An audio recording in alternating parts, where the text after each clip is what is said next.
Shalom, saya percaya saudara diberkati oleh Tuhan. Saudara dan saya masih diberi anugerah untuk hidup dalam kasih Tuhan, memanifestasikan terang ilahi yang terdapat di dalam Matius 5 ayat 13 sampai 16. Matius 5 ayat 13 sampai 16 dengan tema memanifestasikan terang ilahi.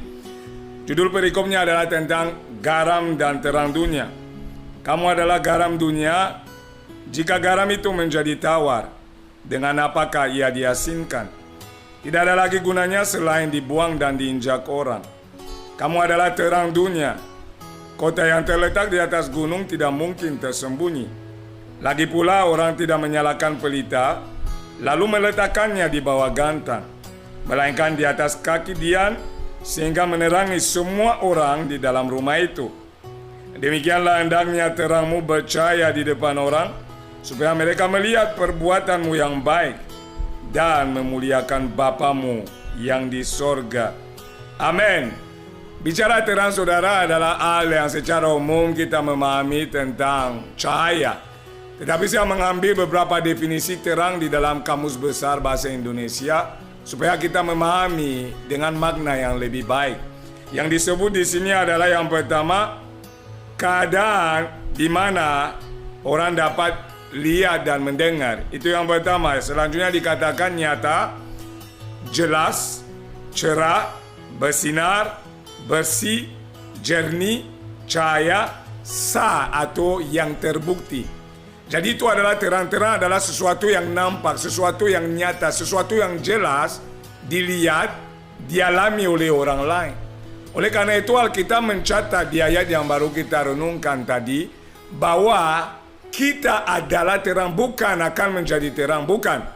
Di dalam Kristus kita tidak menjadi terang lagi. Di dalam Kristus kita sudah adalah terang. Kenapa? Kita ada di dalam terang itu sendiri adalah pribadi Yesus Kristus Tuhan. Maka kita melihat di Yohanes 8:12, Alkitab mencatat begini. Maka Yesus berkata pula kepada orang banyak, katanya, "Akulah terang dunia. Barang siapa mengikut aku, ia tidak akan berjalan dalam kegelapan, melainkan ia akan mempunyai terang hidup." Jadi Yesus sendiri menyatakan dia adalah terang. Dan karena saudara dan saya ada di dalam iman kepada Yesus Kristus, saudara disebut terang. Karena terang yang ada di dalam diri saudara, yang adalah Yesus oleh Roh Kudus yang saudara terima, menjadi nyata bagi saudara, sehingga saudara disebut juga terang. Kenapa? Ketika saudara beriman kepada Yesus, saudara menjadi satu kesatuan dengan Yesus itu. Maka saudara disebut tubuh Kristus, yang Yesus disebut kepala. Ini perlu kita pahami lebih dulu. Di dalam Kristus Yesus kita ini adalah terang, bukan akan menjadi terang. Kita sudah terang karena kita ada di dalam sumber terang itu. Maka pertanyaannya hari ini dalam renungan kita adalah, kenapa saudara dan saya harus memanifestasikan terang ilahi itu? Kenapa saudara dan saya menurut Alkitab dikatakan harus ada dampak, ada manifestasi, ada kenyataan daripada terang itu yang saudara manifestasikan? Yang pertama yang saya catat adalah karena hakikat saudara dan saya memang adalah untuk memanifestasikan terang itu.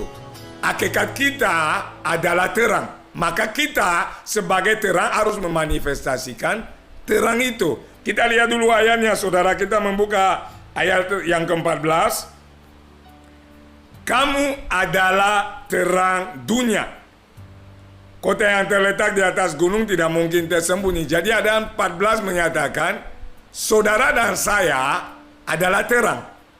Itu bukan sesuatu yang akan datang, itu adalah present tense yang bicara sekarang ini. Jadi sekarang dalam iman kepada Yesus Kristus, saudara dan saya disebut terang. Hakikat kita adalah terang. Oleh karena itu saudara harus memahami, karena hakikatnya adalah terang, saudara wajib akan memanifestasikan terang itu. Kenapa? Kalau ada lampu, orang akan melihat dampak lampu. Saudara lihat contoh AC. AC itu adalah air conditioner. Artinya AC itu membawa kedinginan, suasana yang dingin, yang enak, yang sejuk. Tidak bisa, karena hakikatnya demikian. Tidak bisa tidak, AC harus memunculkan yang namanya kedinginan. Sama dengan saudara dan saya. Saudara kalau benar hakikatnya adalah terang, akibatnya adalah saudara akan memanifestasikan terang itu. Sehingga sesuai definisi, orang akan bisa melihat itu secara nyata. Akan menjadi sesuatu yang jelas bagi orang lain. Kenapa yang pertama kita ini harus memanifestasikan terang ilahi? Karena saudara dan saya pada hakikatnya disebut terang. Ayat 14 jelas menyatakan, kamu adalah terang dunia. Bukan terang di rumah, terang dunia. Dimanapun saudara beranjak, di sanalah orang harus melihat manifestasi dari terang itu. Ini penting untuk saudara pahami. Karena kalau tidak memahami, saudara tidak bisa melakukan yang seharusnya saudara lakukan. Maka saudara memahami dulu apa yang menjadi ciri khas saudara, apa yang menjadi hakikat saudara, apa yang menjadi esensi pribadi saudara. Saudara bukan sekedar anak Allah di dalam Kristus Yesus, tetapi saudara dan saya adalah terang dunia ini. Oleh karena itu saudara, kita melihat ayat 15. Dia melanjutkan dengan berkata, lagi pula orang tidak menyalakan pelita lalu meletakkannya di bawah gantang, melainkan di atas kaki dian sehingga menerangi semua orang di dalam rumah. Jadi yang namanya lampu tidak bisa disembunyikan. Saudara nggak bisa punya lampu yang kita beli seperti ini dan saudara taruh di bawah tempat tidur. Karena fungsinya bukan di sana. Saudara akan taruh di tempat di mana terang dari lampu itu bisa dilihat oleh banyak orang. Bisa dinikmati, bisa jadi sesuatu yang nyata dan nampak.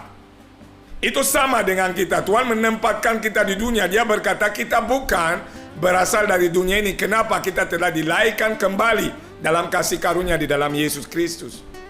Tetapi dia mengirim kita di dalam dunia. Kenapa? Dunia bicara kegelapan, supaya melalui kita dunia dapat melihat Kristus yang adalah terang dan yang tinggal di dalam kita. Sesederhana itu. Kristus adalah terang, di dalam Kristus kita menjadi terang, di dalam Kristus kita adalah terang, tetapi dunia harus bisa melihat terang itu. Kenapa? Hakikat kita adalah memanifestasikan terang itu. Ini yang pertama. Jadi hakikat saudara dan saya adalah terang, sehingga manifestasi terang itu harus menjadi sesuatu yang sangat-sangat wajar dan lazim. Bukan sesuatu yang heboh, bukan sesuatu yang mustahil. Itu nyata. Kenapa? Hakikatnya begitu. Sekarang kita ke poin kedua. Kenapa saudara dan saya harus memanifestasikan terang ilahi? Yang kedua yang saya catat di sini adalah karena saudara, terang itu harus menjadi nyata bagi orang lain. Karena terang itu harus jadi nyata bagi orang lain. Kita melihat ayat 16. Demikianlah hendaknya terangmu bercahaya di depan orang, supaya mereka melihat perbuatanmu yang baik dan memuliakan Bapamu yang di sorga. Hendaknya terangmu bercahaya sehingga dilihat orang lain. Kenapa? Yang kedua, karena manifestasi terang kita akan bisa dilihat oleh orang lain dan menjadi berkat bagi mereka. Jadi kita memanifestasikan terang. Kenapa? Terang itu menjadi berkat. Yesus ketika ada di bumi saudara, apapun yang dilakukannya menjadi berkat bagi orang lain. Oleh karena itu saudara dan saya adalah terang karena ada di dalam Kristus, harus bisa memanifestasikan terang yang sama supaya orang lain bisa melihat terang itu. Kenapa orang lain? Tadi saya sudah sampaikan ada di dalam kegelapan. Karena bicara dunia, bicara kegelapan. Orang tidak tahu arah, orang tidak tahu apa yang dia mau, orang tidak ada kepastian. Tetapi terang bicara kepastian, terang bicara sesuatu yang dibutuhkan.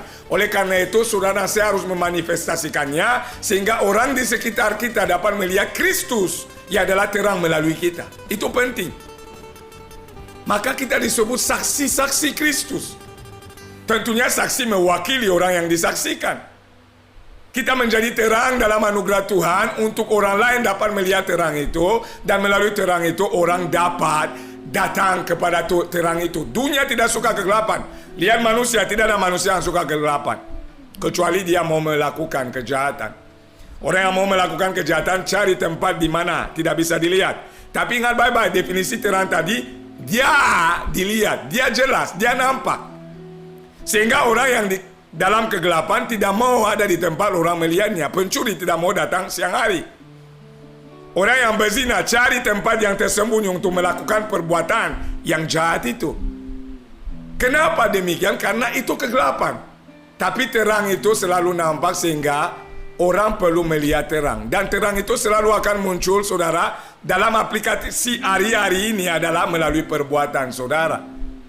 Perbuatan saudara sangat penting untuk menunjukkan terang yang saudara miliki. Kenapa? Apa yang muncul di luar adalah apa yang berasal dari dalam. Kalau benar-benar di dalam saudara ada terang, seharusnya yang keluar itu menggambarkan terang itu. Dan yang menggambarkan di luar adalah perbuatan-perbuatan kita. Tidak bisa saudara menyatakan saudara ada di dalam Kristus, saudara itu percaya kepada Tuhan, tetapi perbuatan saudara bertentangan dengan kebenaran yang adalah terang itu. Tidak bisa. Itu adalah penipuan. Itu adalah kebohongan. Saudara harus bisa membuktikan apa yang ada di dalam sebagai terang melalui perbuatan saudara yang ada di luar. Perkataan saudara melambangkan terang, perbuatan saudara melambangkan terang. Apapun yang saudara lakukan melambangkan terang itu, membuktikan terang itu, menyatakan terang itu, menjelaskan terang itu. Itulah yang benar. Dan kita membuktikan Yesus. Orang sakit dia sembuhkan. Perbuatannya menunjukkan kasihnya. Orang lumpuh, dia sembuhkan. Perbuatannya menunjukkan kasihnya. Orang yang tidak punya makanan, dia melimpahkan ikan dan roti supaya mereka makan. Dia membuktikan kasihnya, itulah terang yang menjadi nyata. Bagaimana dengan kita hari ini? Apakah kita hanya berbicara dengan bibir? Bibir harus sinkron dengan yang namanya perbuatan. Sehingga kita catat, kalau hanya berkata beriman, tetapi saudara tidak ada perbuatan yang menunjukkan iman itu, saudara berbohong atau iman itu adalah kosong. Maka manifestasi terang ilahi adalah satu kebutuhan bagi dunia yang ada di dalam kegelapan. Oleh karena itu saudara harus memahami bahwa saudara harus mengoreksi diri saudara harus melakukan perbuatan yang seturut dengan kebenaran, sehingga kebenaran yang adalah terang akan menjadi sebuah kenyataan bagi orang yang di sekitar kita. Dan melalui itu mereka akan mengalami kasih Kristus. Mereka akan lihat Kristus yang tidak kelihatan melalui saudara, sehingga mereka akan mendapatkan kesempatan datang kepada terang itu.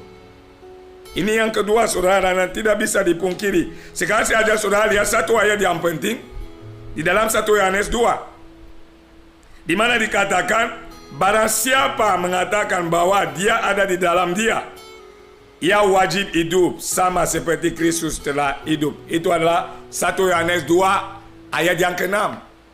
Barang siapa mengatakan bahwa dia ada di dalam dia, yaitu Yesus.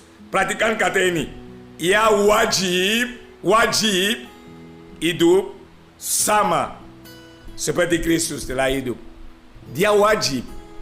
Jadi tidak cukup saudara mengutarakan saudara adalah orang percaya. Tidak cukup saudara menyatakan saya ini adalah orang yang ikut Yesus. Tidak. Tetapi saudara harus membuktikannya melalui tindakan saudara, melalui perbuatan saudara, melalui cara bicara saudara, melalui cara berpikir saudara, sehingga benar-benar Yesus itu menjadi nyata. Makanya di dalam Filipi 2 ayat 5 dan seterusnya 4-5 dikatakan di sana bahwa hendaklah kita mempunyai pikiran yang sama dengan Kristus. Pikiran kita pun harus seturut dengan pikiran Kristus, bukan dengan pikiran dunia ini. Karena dunia punya caranya untuk berpikir, dan cara pikir dunia adalah kegelapan. Tetapi kita sebagai terang, kita harus mengubah itu melalui apa? Tindakan nyata, perbuatan yang nyata, perbuatan yang bisa dilihat, dianalisa, dibuktikan oleh dunia ini. Ini yang kedua saudara. Maka penting saudara memanifestasikan yang namanya terang yang ilahi, karena saudara sudah memilikinya. Roh Tuhan tinggal di dalam kita. Tubuh kita adalah bait Allah. Sehingga hari ini orang percaya bisa diidentifikasikan melalui pola hidup mereka, melalui cara bicara mereka, melalui apapun yang mereka lakukan. Kenapa? Kebenaran tidak bisa menjadi kegelapan, gak bisa. Nggak bisa dalam waktu yang sama orang ada dalam terang, dalam waktu yang sama juga dia ada dalam kegelapan. Kalau saudara tidak ada dalam terang, saudara ada di dalam kegelapan. Dan sebaliknya, kalau saudara tidak ada di dalam kegelapan, saudara otomatis ada dalam terang. Di mana tolak ukurnya adalah saudara melalui perbuatan saudara yang sesuai dengan kebenaran. Makanya banyak orang Kristen perlu bertobat. Karena kalau tidak, mereka menipu diri mereka sendiri. Ini poin yang kedua, saudara. Kalau yang pertama, karena hakikat kita adalah yang namanya terang. Yang kedua, karena memang terang yang kita manifestasikan harus bisa dilihat oleh orang di sekitar kita. Dia menjadi sebuah kesaksian, di mana Roh Kudus dicurahkan dengan tujuan melengkapi orang percaya untuk menjadi saksi Kristus di Yudea, Samaria, sampai ke ujung bumi. Yerusalem dulu, Yerusalem, Yudea, Samaria sampai ke ujung bumi.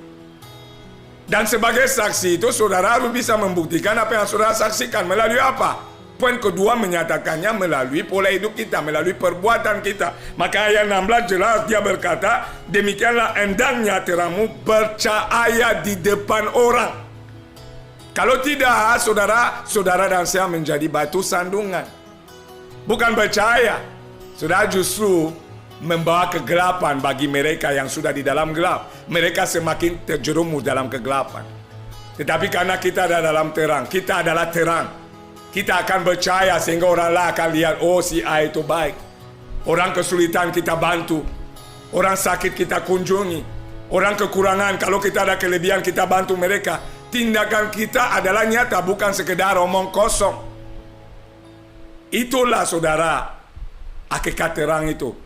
Dan orang harus melihatnya. Poin ketiga dan terakhir, kenapa saudara dan saya harus memanifestasikan terang ilahi? Yang ketiga adalah karena memanifestasikan terang ilahi membuahkan kemuliaan bagi nama Tuhan. Membuahkan kemuliaan bagi nama Tuhan. Ketika saudara akan berlaku seperti seharusnya, nama Tuhan pasti akan dimuliakan. Lihat ayat 16. Demikianlah hendaknya terangmu bercahaya di depan orang, supaya mereka melihat perbuatanmu yang baik. Perhatikan perbuatanmu yang baik, perbuatanmu yang berguna, perbuatanmu yang memberkati, perbuatanmu yang luar biasa, dan memuliakan Bapamu yang di sorga. Ketika saudara melakukan sesuatu yang baik, orang akan mulai bertanya tentang iman saudara. Orang akan mulai memuliakan Yesus. Kenapa? Yesus yang saudara beritakan, saudara membuktikan melalui perbuatan saudara. Sehingga orang yang menerimanya akan mengagumi Yesus itu. Mereka akan mulai juga menyatakan ya. Tetapi kalau mereka lihat saudara bicara A menjadi B dalam perbuatan, mereka menyatakan munafik. Maka faktanya adalah banyak orang tidak mau ikut kekristenan hanya karena melihat orang Kristen tidak seperti Yesus yang diberitakan itu. Kita lihat itu, Muhammad Gandhi telah menyatakannya. Saya menyukai Kristus Anda, tetapi aku tidak menyukai orang Kristen. Kenapa? Orang Kristen berbeda dengan Kristus yang mereka beritakan. Itu adalah ironinya. Orang Kristen banyak tidak jadi teladan.